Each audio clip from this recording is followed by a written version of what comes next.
I've been working on myself and my mental health for years now. Like seriously, like focused for years. Between medications, alternative therapies, prayer, meditation, exercise, fixing my outer self. I've just been working so hard to accept and fix what's up here.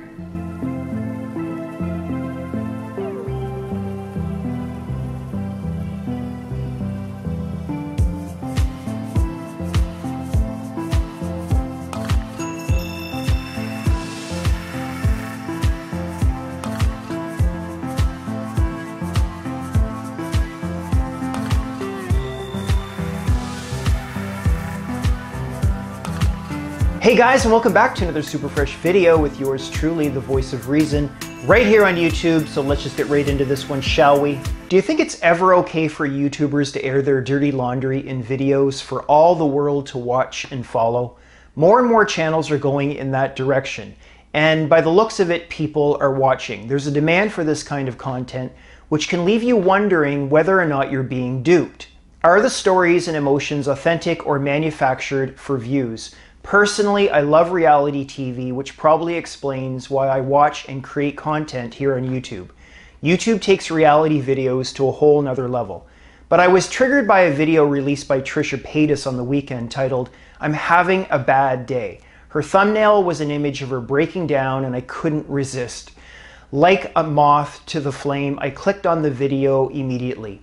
I don't watch a lot of her videos, but even still I decided to watch. Sure enough, she was quite emotional in the video, which immediately made me feel badly for her. I just wanted to do a video. I have been having a really hard day, and again, just needed to get my emotions out and to talk and let my feelings out and stuff like that. And also, it's a new kind of pain. Before finishing the video, I noticed that a number of people had left dislikes and were leaving fairly mean comments. As I read through the comments, it was clear people were doubting her sincerity. In fairness, there were a lot of very supportive comments, especially from those who disclosed they too struggled with mental illness. And this got me thinking about mental illness, especially in the age of social media. Is it ever okay to question someone's sincerity about how they feel by leaving an anonymous comment on the internet? Personally, it would take a lot for me to make that choice. I grew up with a lot of drama and chaos, and it was usually my reaction to remain disengaged. I'm a bit of a listener and partly appreciate being part of someone else's emotional ride. I guess it feels safer than having one myself. But even if I don't believe a person's sincerity, and there are times when I don't, I'm not inclined to get angry about it and lash out at the person. We all have problems and we all make mistakes. When I watch someone else break down, the last thing I feel is anger. Even if the person isn't being completely honest, emotions to me are emotions, and a kind ear can make a world of difference. I'm not judging anybody who reacts differently because we're all different. And I suppose if you put yourself out like that, then you can't act surprised when the haters come a-calling. And I also think how people respond in a comment section may be very different to how they would respond face to face. Let's turn this discussion to something a little more productive. Who hasn't had a bout of either anxiety, chronic stress, or full-on depression at least once in their life? I'm not really the type to get blue or feel down much, but anxiety is something I can definitely relate to.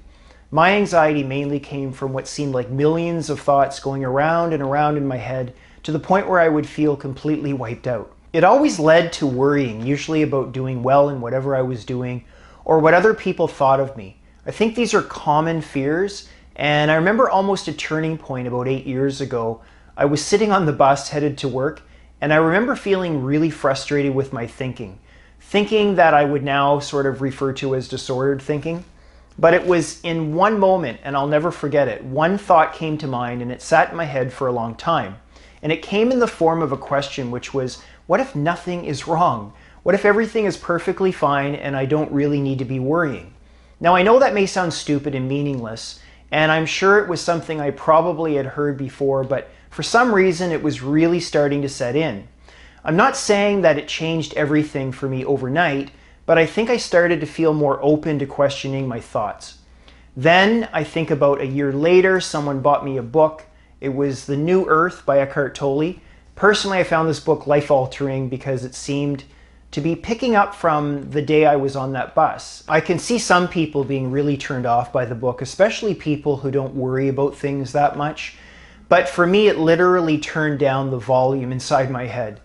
I guess I finally felt free, as flaky and cringy as that may sound. I finally felt freer upstairs in my thoughts. It was peace of mind for me, and that's all that mattered. Also, there was nothing really to do, no 12-step program or weird meditation practices. It was just an idea that made sense and worked.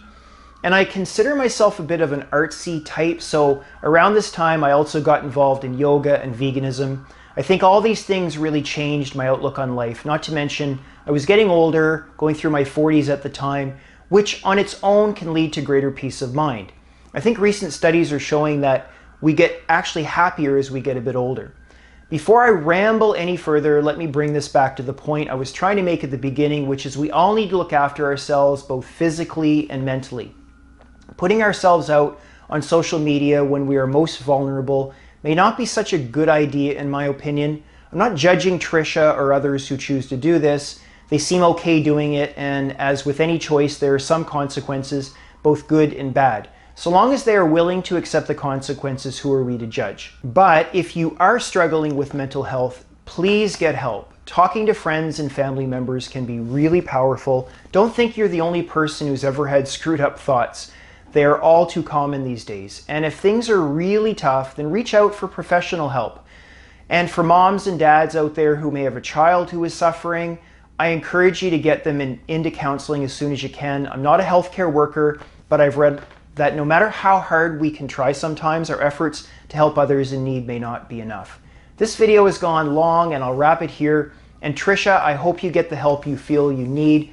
And please leave a comment letting us know what your views are on using social media as a way to clear your mind. Please don't bash Trisha or anyone else for that matter in the comments, and share any effective techniques you've discovered helpful for anxiety and depression. Oh, and one last thing, just in case you're interested, there's a woman named Byron Katie who has videos here on YouTube, and I'll link them down below. She's amazing in my opinion and can help people with all kinds of problems. All right, guys, there's the video for today, so please let me know what you think down in the comment section.